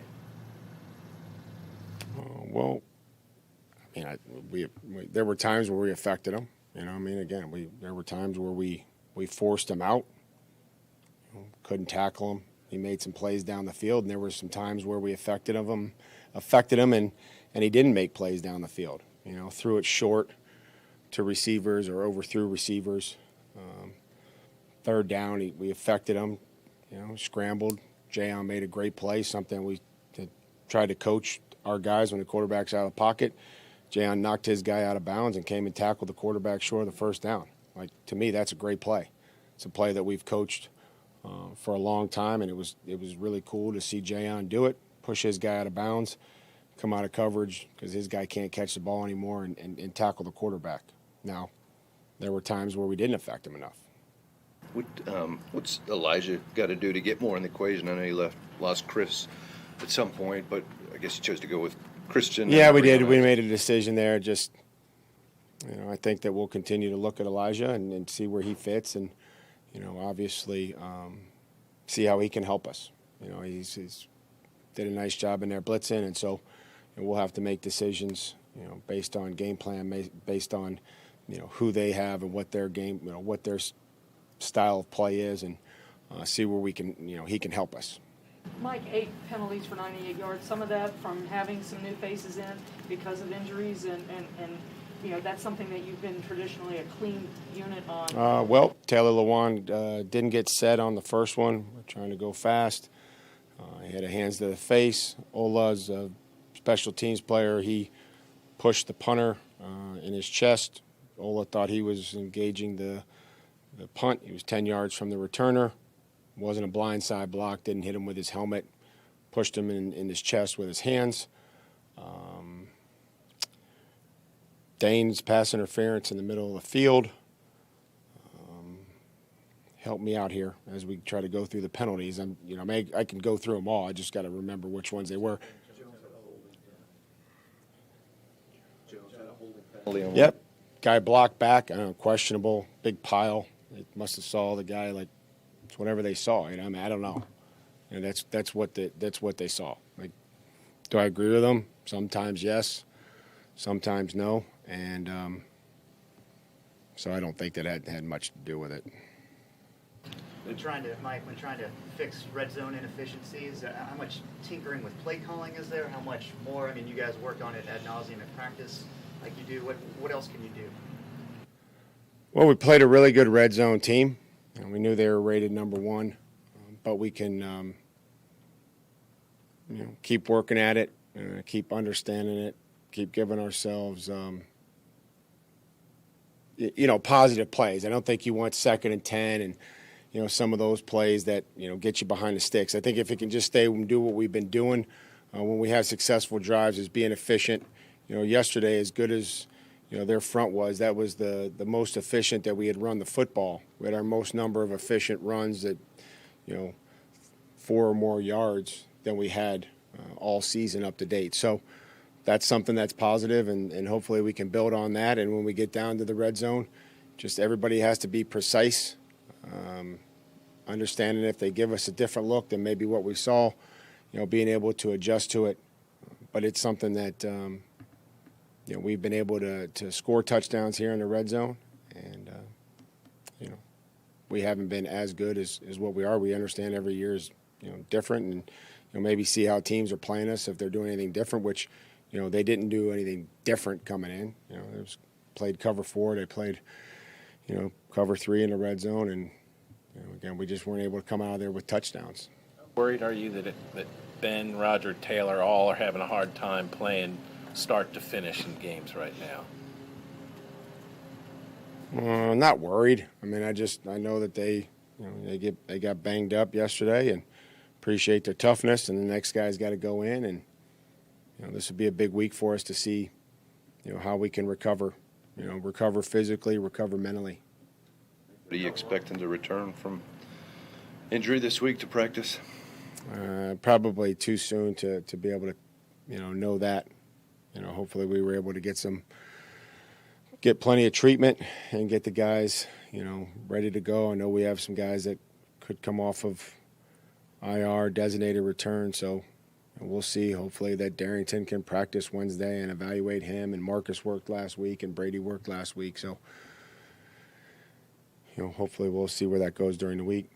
That's out to AJ and Julio. Any chance on either or both of them practicing, you think? Or? I think there's always a chance. I don't know, however, whatever percentage you want to put on that or type that in, but always a chance. That's good. Thanks. Thank you, guys. There you go, head coach Mike Vrabel talking after the overtime loss. We got a lot to get into on the other side. We'll talk about what he brought up in that presser. In fact, it went a little bit short than what I thought it would be after a loss to the Jets. So we'll come back more on the other side as you listen to the DDC here on ESPN 102.5 The Game.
We need you to go to theGameNashville.com/deals to check out Nashville's best deals. Current deals include half-price gift cards for Retro Snow, Fat Cat Slim, Central Barbecue, Joyland in East Nashville, and Bad Axe Throwing in Nashville. Get your deals right now at theGameNashville.com/deals while supplies last. Back here on Darren, Daunic, and Chase. Our show is presented by Creation CBD. Creation CBD, products curated for life. All right, what stood out to you guys in what we heard from Mike Vrabel? Like I said, I was surprised it didn't go longer, but Mike at times didn't feel like he was in the mood for some questions. But what stood out to you guys? I think he stood in there pretty well. I think he feels like, he's very aware of the problems. None of these things that are getting asked of him are coming as a surprise to him. He's very aware of where they have been deficient and where they're trying to fight and claw and scratch and get through without some really important people. And he's also trying to basically say, you know what, we have to still be able to beat a lower echelon team even with injuries, because injuries are a big part of managing a football season. You're going to have games, especially when they chose to bring on Julio Jones. They brought in a big injury risk based on his age and what had happened the year before. He knew A.J. Brown missed some games last year, and he knew this could happen. So they had to have a plan for being able to win with guys like that. They couldn't quite do it. They were close. And if they just avoid a couple of huge mistakes, it's one thing to have a penalty at the wrong time, but you just go up 17-10 to take control of the game back, and then you've got an offense that's starting to feel a little bit better about themselves, and you give up a 40-yard pass interference on whatever it was on Dane Cruikshank, where he's there. It's not like he's beat and he's trying to recover desperately and he's got to pull the guy down. He's back there. He's back there in the right spot, and he fouls the guy. It's a free 40 yards. That just breathes life into a team that hasn't won much. It's given them a little more confidence. It's given them a little more belief that they can win. It gets the crowd back into the game. The crowd's hungry for a win. The Jets fans, you got to give them credit. Like, I heard the tickets weren't going for very much. It was easy to get to the game. But that team hadn't won jack in a while. And For a long time. They had a group there that was trying to urge them on to win. And when you make huge mistakes like that and they give up 50 yards, that's a killer. That's a killer. They just did things to give a team that doesn't have a lot of belief, doesn't really know how to win. It gave them a chance to win, and it burned them. I think the thing that stood out to me there is, I know we've always brought up coach better, play better, and he started to go down that road, but I felt that he gave it a little more substance, because everything that we have been saying today, I think we have blamed just about everybody. Like, it's not just one person. We've put the blame on the head coach, the coordinators, the quarterback, everybody but Derrick Henry, and I'd put McNichols in there. I think Landry had another nice game. I mean, there are certainly others. Landry is having a good year. Yeah, Landry's having a good year. So there are certainly ones that deserve some praise. But overall, the team just did not play a good game. And so I think if anyone doesn't see that, coaching, etc., and Vrabel acknowledged it. Vrabel said, we didn't coach. It's on the coaches. It's on the quarterback. It's on the offensive line. And you can take that most of the time, like if he says coach better, play better, it's coach speak. But I actually believe that, and I think he believes that. And that's just the truth. That's what it was. It was on everybody yesterday. And the Jets, to their credit, played better than they've played. They're playing at home, and they didn't give the game to the Titans. They didn't just say, you know what, here you go, 3 or 4 turnovers. We're not capable of winning a game. They put together their best effort, and the Titans did not. And the Titans are playing without A.J. Brown, Julio Jones, Bud.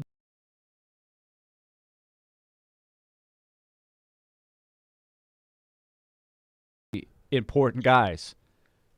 that go a long way. And the Jets were missing important guys too. They were. Yep. They were. And that guy that's why you May didn't guy hear in the secondary is pretty good. Yeah, Our best guy. That's why you didn't hear Mike Vrabel say, "Well, we're playing without these guys." Yeah. But here's the other Didn't use thing. that. Here's the other thing that is really hurting them, and they make up for it with the Cameron Batsons, the Breon Borders, the guys that we've been talking about who free guys that they find in space that are on the street that they bring in and play roles. But we looked at the last 2 drafts, the influx of new talent that has to replenish your roster. Christian Fulton is the only guy from the last 2 years that is making any real impact. Yep. I mean, we're talking about a total of a dozen players, right? It's a huge problem. Huge problem. Like they're getting, zero production, basically out of zero draft capital, high draft picks, and guys they've spent a lot of money on. So it catches up to you. Can't be perfect. So, in but every here's the close problem, game. Willie. We're in week 4. Well, now going into week 5. There's a long ways to go. So let me ask you guys. So how does it get fixed? Right. How does it get fixed? They have to. And what They changed? have to develop. What's changed? Because we did in Do the they summer. have time to wait? No. How long is that going to take? But and I'll give you another thing that hurt them yesterday that once again reared its ugly head, and that was the special teams. Better special teams might have been enough to win the game yesterday, or at least tie it. Yeah. Right? If they make the 49-yarder, that's on the kicker. He had a chance to make one, and he didn't make it. The punter was terrible. He had a horrible kick. Honk if we've ever seen that when Brett Kern's out of the lineup. That was a big fear coming into the game, and it 12-yarder. Well, and they overcame that, but what they didn't overcome was the line drive. And I heard Mike Keith on the broadcast yesterday. He goes, the reputation that he had was too many kicks that were returnable. And sure enough, he kicks a line drive to Berrios, who returns it big. They come right back and hit the bomb for the touchdown to Corey Davis. Big momentum changer right there. And the special teams, they had penalties in there. Special teams, this is where your margin for error gets thinner and thinner and thinner with all of these factors. So when you ask, how do you lose to the Jets? Key guys out, draft picks not giving you anything, special teams screw-ups, and then all of a sudden the gap between you and the Jets isn't that big, especially when the Jets put together a decent game. Well, for them. The gap shouldn't be big against the Jets, ever. But they're only a 6-point favorite. So that's, again, in the only NFL. A 6-point favorite on the road? What are you talking about? That's huge. But again, perspective. We talked about it. In this league, the gap between the best and the worst isn't as big as it appears. You know who's 6-point favorites on the road in this league? The teams that everybody's identified as the upper echelon, the top layer teams. Well, like Kansas City goes on the road, and they're favored by 6 or 7 points. One score. It's a one-score What thing. was the line? The Bills were favored at like 14.5 against Houston yesterday. No, they were favored by 17. 17.5. Okay, so Houston is another level of low. This is what I'm pointing out. The Jets are bad, but they're not as bad as the Bills. I mean, as the Texans. I think they're close. No, though. they're not.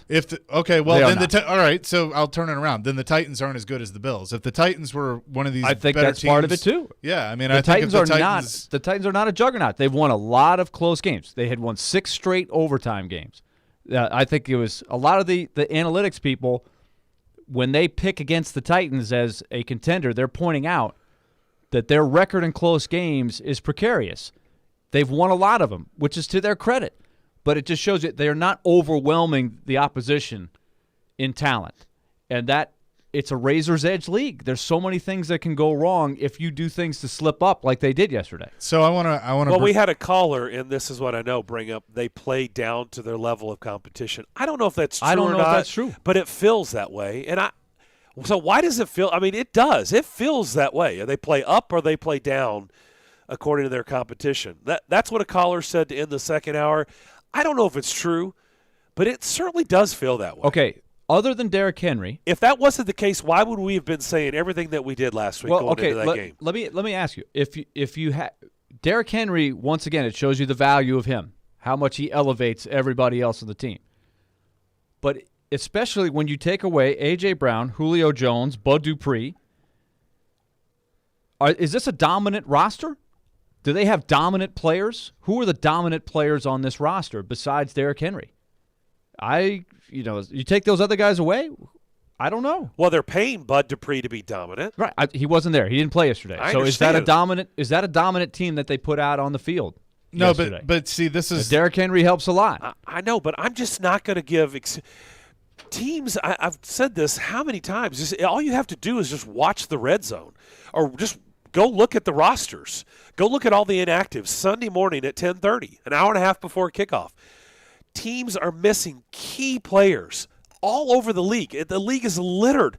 Like, what do you think? Bingo. Christian McCaffrey is Derrick Henry. He's the equivalent of Derrick Henry to Carolina, right? That is their Derrick Henry. They went to Dallas, and they were undefeated, and they didn't have their Derrick Henry. And you know what?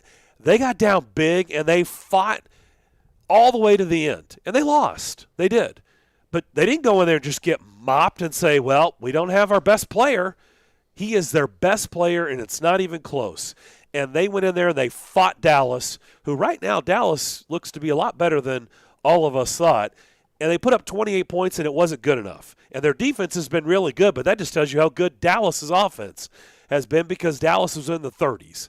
But they didn't have – the league players drop left and right. It happens all the time, every single week. And I'm just telling you, the Jets had key players. They don't have good players either, and they were missing some of their key players. So what does that tell you? They're not littered with great players. Tell me they're great players. Some of them looked great yesterday. But, I mean, tell me up and down their lineup of the great players that they have. Look at the receivers that were catching balls. Are those great receivers? Keelan Cole, what did he have, 56-yard reception? Is he great? No. How many people have Keelan Cole on their fantasy team? He had a 54-yard reception yesterday, burned them bad. And he also had the one of the biggest catches of the game in overtime, where they were just talking about it. And Mike Vrabel got defensive, but he realized how big of a play that was. We talked about they weren't lined up correctly. Adam Archuleta in the booth said it right away. That crossing route was a beautiful throw by Zach Wilson, but it's also the Titans weren't in the right spot. They weren't set. They weren't ready to cover that. And so Keelan Cole hurts them. He's a free agent pickup for the Jets. But he's not a great player. He's a fine player. He's an okay receiver. Yeah. It's not bad. But he burned them bad. The Jets, look at the up and down their line. Corey Davis is their number one receiver. I mean, it's not like it's the who's who. He did, but it's not like it's the who's who. It's not DeAndre. By the way, AJ goes Green back to you keeps catching touchdowns for right. Arizona. Has anybody seen that? So this is an art in this league, is finding ways to win when you don't have your best players. guys. Yes. And so that was an example. They did some good things, but so why the can't the Titans do self-destruction. that? They have done it. They've won most of these games. They'd won 6 straight in overtime. There were a lot of games last year. The COVID game against the Bills. Last year. They did it last year. They absolutely did it last year, and they did it this year in Seattle. What was different about last year? What was different about last year? Mm-hmm. Well, there was. I mean, we know the difference of last year. It was a lot of the same principles. Because you had a lot of the injuries, same people. A lot of injuries last year. Yeah, but you had a lot of the same people. But what was the big difference? Arthur Smith. Well, offense and defense go together. I'm just pointing out that you can't. And the defense sucked last year, and the offense was so good that it's all Arthur Smith. That's not a good enough excuse. A guy gets a job to be a head coach. You got to be able to. Because here's the thing. You brought up the draft picks over the last 2 years, and you were 100% right. But what has changed? Especially, let's just take it side by side. Look at defense. What has changed? A lot has changed in the defense. They brought in about half the guys are different. Right, on but defense. But also the draft picks from before 2 years ago, they've regressed too. Jeffrey Simmons hasn't been very good. Kevin Byard hasn't been very good. I mean, there are others that have regressed. But the defense overall has been better than it was last year. It's okay, better. Sure, better. But yeah. I mean, you can't panic because they're 2-2. And I'm not panicking. They've made some strides on defense. It was disappointing yesterday that they could not disrupt the Jets more and create more mistakes. They especially because they took away the Jets' running game. So you got a rookie quarterback who has no running game. and they allowed him to make enough big plays to win the game. Was it just the Jets, though? Have they disrupted any offense to this point? I think their pass rush has been better than it was last year, but it shows you how sacks do they bad it have? was last year. How many sacks do they have this year? Well, they're on pace for a heck of a lot more than they got last year. Good Lord. Is that your gauge? Last year's sack total? And Bud Dupree hasn't played the last 2 games. I mean, they had 15 sacks on the season going into the final game of the regular season. Is that really your gauge? Hey, let's be better than last year? Well, I would hope so. There's nowhere to go but up. Here's what I'm getting. It's been better. I mean, I'm trying to be realistic on what to expect from the defense, and they're not creating turnovers. I was hoping they'd be not at all, and that was disappointing about yesterday. Isn't that a huge problem?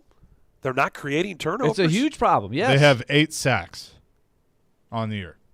All right, so they're on pace for the opposition has 17 to be better than last year. Yes, yeah, well, way better. They're on pace for 8 times 4. That's 32 plus. Yeah, so that would be a lot better than last year. Still no great shakes, but a lot better than. Well, remember than the year last before they had 45. That's and with everybody Dupree's was saying, 0. why can't they get to the quarterback? And they have had 0 from Dupree, who's missed the last 2 games, coming off a knee injury. We asked the question all through training camp: Is there maybe a little too much expectation on this guy based on the situation? And it's turned out to be absolutely. Here is my point, and John Robinson and his staff don't get a pass for this either, so I'm not giving him a pass. But when I look at all of these guys we're talking about, the entire roster, whether guys are hurt or not, and yes, that is going to hurt a team, but as Darren has pointed out multiple times, every freaking team in the NFL deals with that. It just you have to know that it's going to happen, and that's why you have 53, or really on game day 55 on a roster. And you have to have everybody that is on that roster play to the point of, hey, they're good enough to be on an NFL roster, and when you call their number, they're going to do something. The point is, 2 years ago, you had Arthur Smith and you had Dean Pease. And from a defensive standpoint, I think Dean Pease would look at Mike Vrabel as close as they were and as his head coach and say, hey, Mike, I got it. Get out of my way. You don't have that now. Now it's Shane Bowen, who's his buddy. It's Todd Downing, who has been on the staff and I guess is one of the guys that he's loyal to. I don't think he has anybody that's telling him, hey, you hired me to do a job, let me do my job. I still think there's hovering going on, and it's showing. These players aren't being developed like they need to be developed. And you're having guys that were good that are regressing. So explain that. To me, that's coaching. I don't know how much you can say the defense is regressing because we're talking about Jeffrey Simmons hasn't looked good. No. He's been non-existent. Nope. And the pass rush didn't get better. What's changed? So why is he regressing? It's a good question, but regressing, this hasn't been a good defense really for several years. I mean, it's been a long time since you can say they've had a good defense. The offense has carried them for a good while now. Outside of That's Harold why Landry I'm trying yesterday, to say, who had a really good game on nobody. Harold Landry was awesome. Who else had a good game? That's it. I thought Autry looked a little bit better. Autry had some key plays, yeah. I'll give you that. Once again, I come back to your expectation level. They've taken some steps forward. They've got to try to keep that mentality, and they've got to hope that Dupree comes back. They were not only missing Dupree, but they were missing Roberson.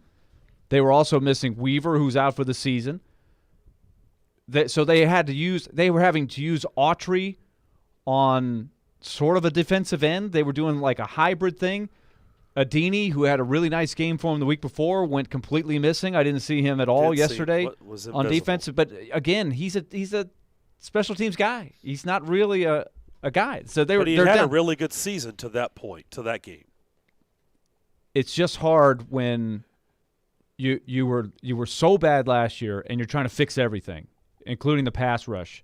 Landry has been a savior. Thank goodness he's doing what he's doing. And, I think Long has been okay.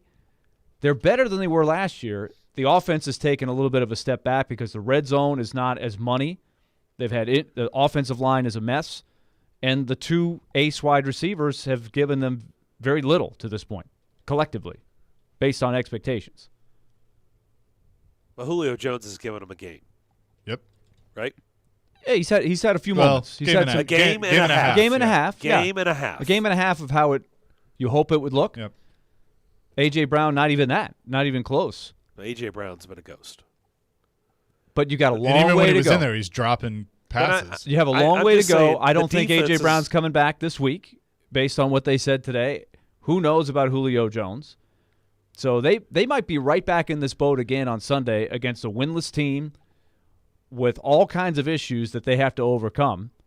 So it shows you their margin for error is small. So the mistakes, like the delay of game in overtime, the 3rd and 1 snap for loss of 17, they're not good enough to overcome those even against bad teams with the limitations that they have. Let's go to Chris on our phone line, driven by WilsonCountyHyundai.com. What's up? Hey, guys, what's up? How you doing? Yeah, you guys bring up a lot of good points. I mean, the defense has improved just a little bit.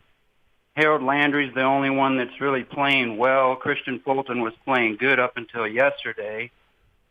But, Willie, you brought up a good point several minutes ago that, and I love J-Rob, but the last 2 years, they have struck out with their free agent acquisitions. It's still got a long way to go. We'll see what Julio does. But and their draft picks, and it's really starting to show, especially on the right side of the line. They basically have blown 2 picks on the right tackle. And I'm sorry, I love Quisenberry and his story, but he is a backup. He is not a starting tackle. And if Ryan Tannehill keeps getting killed back there, he's not going to make it through the season. Now, they're 2-2. It's got a long way to go. They still lead the division, but, you know, we just cannot feel good about what we're seeing out there on the field. All right, we'll discuss that on the other side as we close out hour number 3. We'll do that next. Thanks for the phone call. You're listening to Darren, Daunic, and Chase, ESPN 102.5 The Game.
Final preseason game for the Preds will be this Saturday afternoon at Bridgestone Arena. They'll be taking on the Hurricanes. 3 o'clock, a little matinee hockey this Saturday. If you would like to win a pair of tickets, be lucky caller 5 to Max Hers. 615-737-1025. 737-1025. That's our phone line driven by WilsonCountyHyundai.com. Be lucky caller 5, and you'll win a pair of tickets to be in the building with us Saturday afternoon against the Hurricanes. All right, let's go off what the caller said. They just brought up some points that really we've been putting out there for almost 3 hours on the show. It is a concern. It is a huge concern, these draft picks. And somebody right now, it's still early. It's just 4 games. There's 13 more to go. But if you're going to discuss it and you're going to assess blame, someone has to take the blame, shoulder the blame for now. Doesn't mean it can't change. But for now, it's either got to be the wrong picks are being made, and that goes in the general manager's lap, or these players aren't getting developed properly, which would go into the coach's lap. Mm-hmm. If you had to answer that today, like I said, it can change. But if you had to pick one side of who's to blame right now on why they're virtually getting no production from their draft capital the last 2 years, whose lap does it fall into? It's honestly the hardest question to answer because, and I'm not answering it this way, I'm saying, but you can make a case for both. You can totally make a case for both sides. But my thing is, why has, up until last year's draft, up until the 2020 draft, I think we sat here and we said, you know what? John Robinson in his tenure, he's done a pretty good job at drafting. That he's been better at drafting than he has free agent signings. True? We've said that up until last year. Well, the 2019 draft was a really good draft. But even his first draft, I mean, yeah. Conklin and yeah, there's and I think Henry. The trade of the first pick, which was really the first big move he made, got him Derrick Henry, it got him Conklin. I mean, there's some good things there. Yeah. So Corey Davis was not a bust. I mean, he unfortunately he's not wasn't with them the fifth anymore. overall, but I mean but he's a good player. Sure. So there were some decent marks, but he's gone from that where you're like, okay. Right. And then the last 2 have just been completely mystifying. So what has changed? That's my nothing. Something has because they're missing. Like they're missing. I don't know. Is it scouting? Is it evaluation? Or as Darren brought up, is it coaching? Again, I can make an argument for both sides, but the biggest thing for me, especially on defense. And Darren, you have pointed this out before. You have said this several times with Dean Pease, and that Dean Pease could get Kamale Correa, could get the most out of Kamale Correa, guys like that.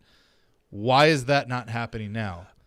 I'm just saying if we can have the discussion about Adene and NWI, who Willie loves, and these guys who come out of nowhere, and they give them real production, guys that they've had to throw in on the offensive line to fill gaps, which is going to happen through the course of the season. If we can praise them for that, and by the way, the Cam Batsons, the Khalif Raymonds, the Nick Williams for a short window, just these guys that have Chester Rogers now, and these guys they've been able to throw in there that nobody was talking about and get production out of.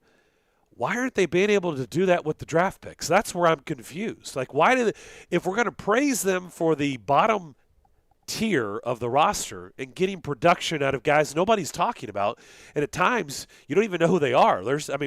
We've seen games, especially last year. It's like, who the hell's that guy? Where did he come from? Who's the guy with the hair? And he gives them production for a game or maybe 2 or whatever.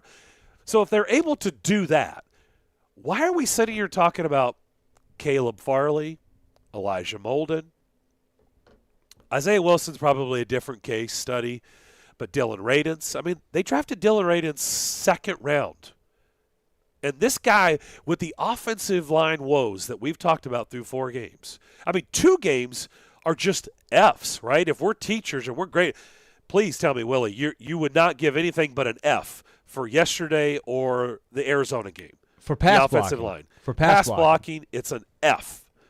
that this guy can't even see the field whenever guys are getting blown up left and right on the offensive line, and this guy isn't good enough to be on the field? Like, that is a concern. Why haven't they been able to turn? There's one we thing, praised Elijah Molden. We praised that pick. We're like, hey, and he's been that's benched. a good one. He's been benched. Right. So why haven't they been able to with these no-names come out of, they come out of nowhere, and these no-names get out there and they give them production, but why can't the draft picks do that the last 2 years? Maybe there's a little too much. If I had to look at one thing that I'm trying to put my finger on, we've talked about it with Farley and Radens. They did not play last year. So to think that they were going to come up and just jump right into the NFL after not having played at all in the game of football last year, plus on top of that, Farley had some health issues that he was working through. It's a little too much of a leap of faith. Well, I think that was the first and second round picks. I know. So that's the net result. Now maybe those guys in time will turn out to be good players, and if they do, they'll be vindicated.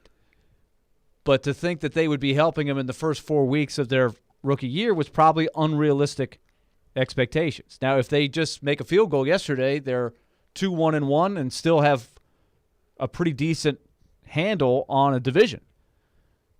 So now you're 2-2. You're still not in panic mode at all, but it's just difficult to see down the road where Farley gets back in. He's got another injury on top of this now. He's not getting a lot of reps.